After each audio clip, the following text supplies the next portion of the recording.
When Emily Johnson came home one evening to her furnished room and found 3 of her best handkerchiefs missing from the dresser drawer, she was sure who had taken them and what to do.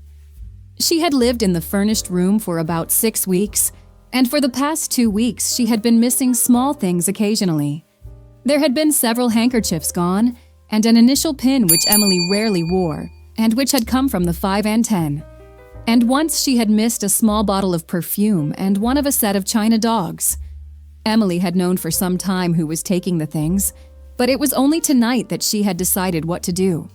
She had hesitated about complaining to the landlady because her losses were trivial, and because she had felt certain that sooner or later she would know how to deal with the situation herself.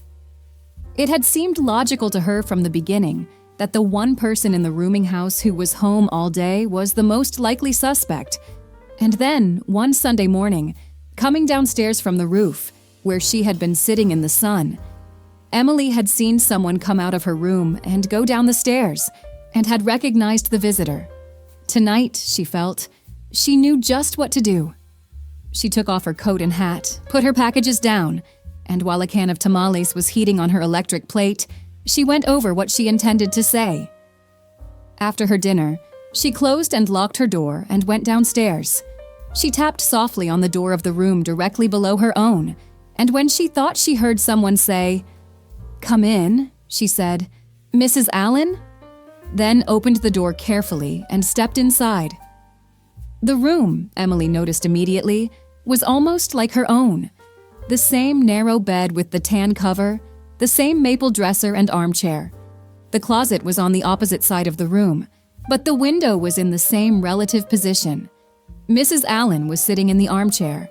She was about 60, more than twice as old as I am, Emily thought, while she stood in the doorway, and a lady still.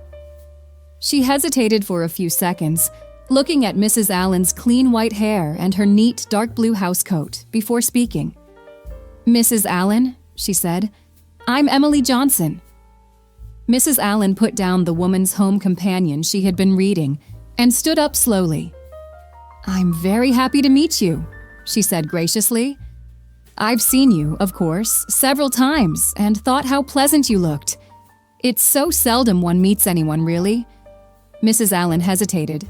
"Really nice," she went on, "in a place like this."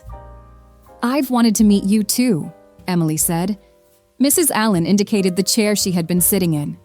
"Won't you sit down?" "Thank you," Emily said. "You stay there. I'll sit on the bed." She smiled. "I feel as if I know the furniture so well. Mine's just the same." "It's a shame," Mrs. Allen said, sitting down in her chair again. "I've told the landlady over and over, you can't make people feel at home if you put all the same furniture in the rooms. But she maintains that this maple furniture is clean-looking and cheap." "It's better than most," Emily said. "You've made yours look much nicer than mine."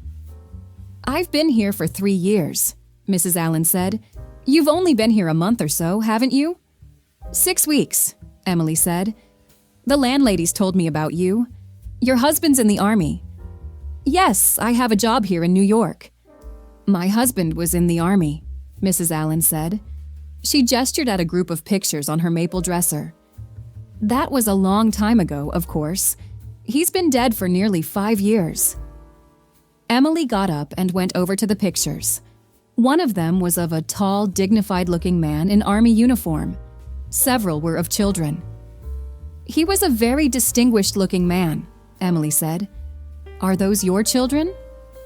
"I had no children, to my sorrow," the old lady said. "Those are nephews and nieces of my husband's."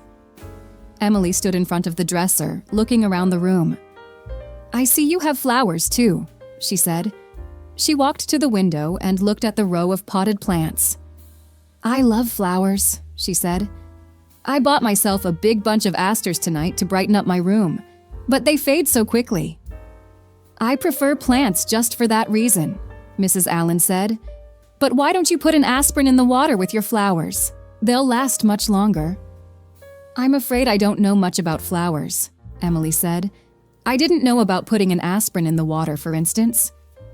"I always do, with cut flowers," Mrs. Allen said. I think flowers make a room look so friendly." Emily stood by the window for a minute, looking out on Mrs. Allen's daily view. The fire escape opposite, an oblique slice of the street below. Then she took a deep breath and turned around. "Actually, Mrs. Allen," she said, "I had a reason for dropping in." "Other than to make my acquaintance?" Mrs. Allen said, smiling. "I don't know quite what to do," Emily said. "I don't like to say anything to the landlady." "The landlady isn't much help in an emergency," Mrs. Allen said. Emily came back and sat on the bed, looking earnestly at Mrs. Allen, seeing a nice old lady. "It's so slight," she said, "but someone has been coming into my room." Mrs. Allen looked up. "I've been missing things," Emily went on, "like handkerchiefs and little inexpensive jewelry. Nothing important, but someone's been coming into my room and helping themselves." "I'm sorry to hear it," Mrs. Allen said. "You see, I don't like to make trouble," Emily said. "It's just that someone's coming into my room. I haven't missed anything of value." "I see," Mrs. Allen said. "I just noticed it a few days ago. And then last Sunday I was coming down from the roof and I saw someone coming out of my room." "Do you have any idea who it was?" Mrs. Allen asked. "I believe I do," Emily said. Mrs. Allen was quiet for a minute. "I can see where you wouldn't like to speak to the landlady," she said finally. "Of course not," Emily said. "I just want it to stop." "I don't blame you," Mrs. Allen said. "You see, it means someone has a key to my door," Emily said pleadingly. "All the keys in this house open all the doors," Mrs. Allen said. "They're all old-fashioned locks." "It has to stop," Emily said. "If it doesn't, I'll have to do something about it." "I can see that," Mrs. Allen said. "The whole thing is very unfortunate." She rose. "You'll have to excuse me," she went on. "I tire very easily, and I must be in bed early. I'm so happy you came down to see me." "I'm so glad to have met you at last," Emily said. She went to the door.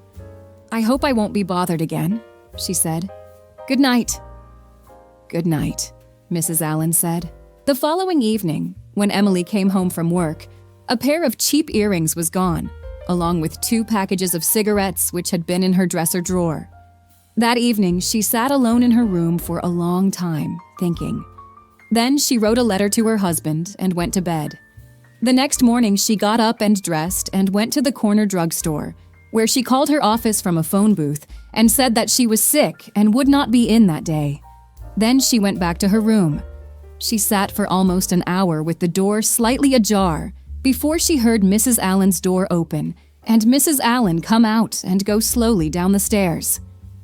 When Mrs. Allen had had time to get out onto the street, Emily locked her door and, carrying her key in her hand, went down to Mrs. Allen's room. She was thinking, "I just want to pretend it's my own room so that if anyone comes, I can say I was mistaken about the floor." For a minute, after she had opened the door, it seemed as though she were in her own room. The bed was neatly made and the shade drawn down over the window.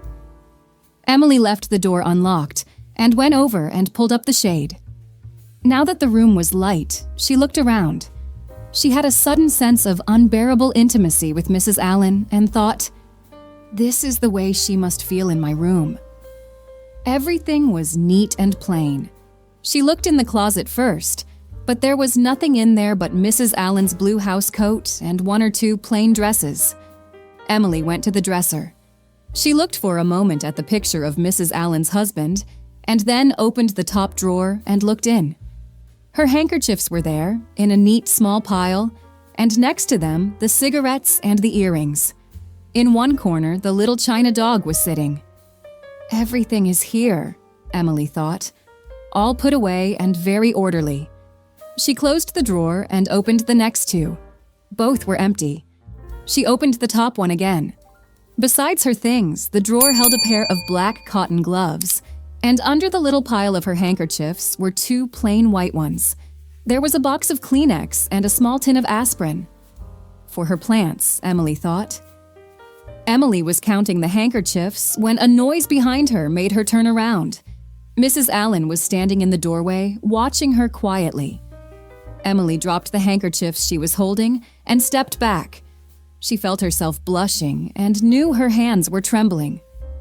Now, she was thinking, now turn around and tell her. "Listen, Mrs. Allen," she began and stopped. Yes?" Mrs. Allen said gently.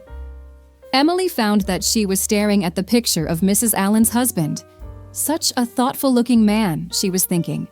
They must have had such a pleasant life together, and now she has a room like mine, with only 2 handkerchiefs of her own in the drawer. "Yes?" Mrs. Allen said again. What does she want me to say? Emily thought. What could she be waiting for with such a ladylike manner? "I came down," Emily said, and hesitated.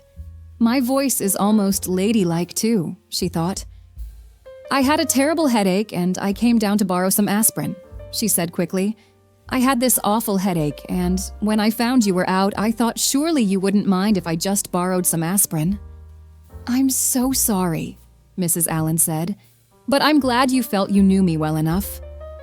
"I never would have dreamed of coming in," Emily said, "except for such a bad headache." "Of course," Mrs. Allen said. "Let's not say any more about it." She went over to the dresser and opened the drawer. Emily, standing next to her, watched her hand pass over the handkerchiefs and pick up the aspirin. "You just take 2 of these and go to bed for an hour," Mrs. Allen said. "Thank you." Emily began to move toward the door. "You've been very kind. Let me know if there's anything more I can do." "Thank you," Emily said again, opening the door. She waited for a minute and then turned toward the stairs to her room. "I'll run up later today," Mrs. Allen said, "just to see how you feel."